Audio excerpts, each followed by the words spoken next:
Flat એવી જગ્યાએ લો જ્યાં કોઈ જ એમ્યુનિટીઝ ના હોય. જી હા, બહુ સમજી વિચારીને હું આ તમારી સાથે વાત કરી રહ્યો છું. કોઈ જ એમ્યુનિટીઝ ના હોય ને એવી જગ્યાએ ફ્લેટ લો. ખાલી 3 જ એમ્યુનિટીઝ હોવી જોઈએ.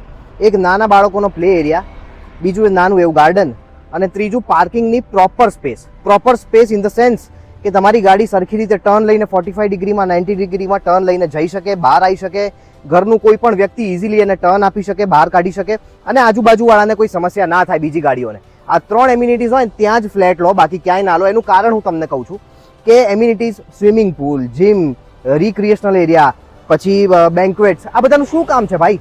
તમને ક્યારેય તમારી પોતાની બાલ્કનીમાં જવાનો પણ સમય મળે છે?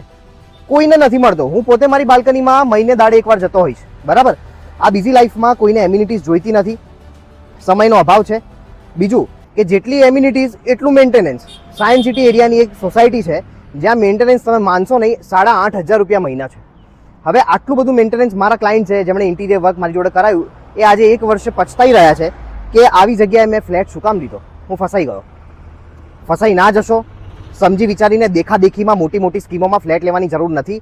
એવી જગ્યાએ લો જે તમારા પોકેટને ફ્રેન્ડલી હોય, જે સસ્ટેનેબલ હોય, જ્યાં તમે 20 વર્ષ આસાનીથી કાઢી શકો, જ્યાં પ્રોપર પાર્કિંગ હોય.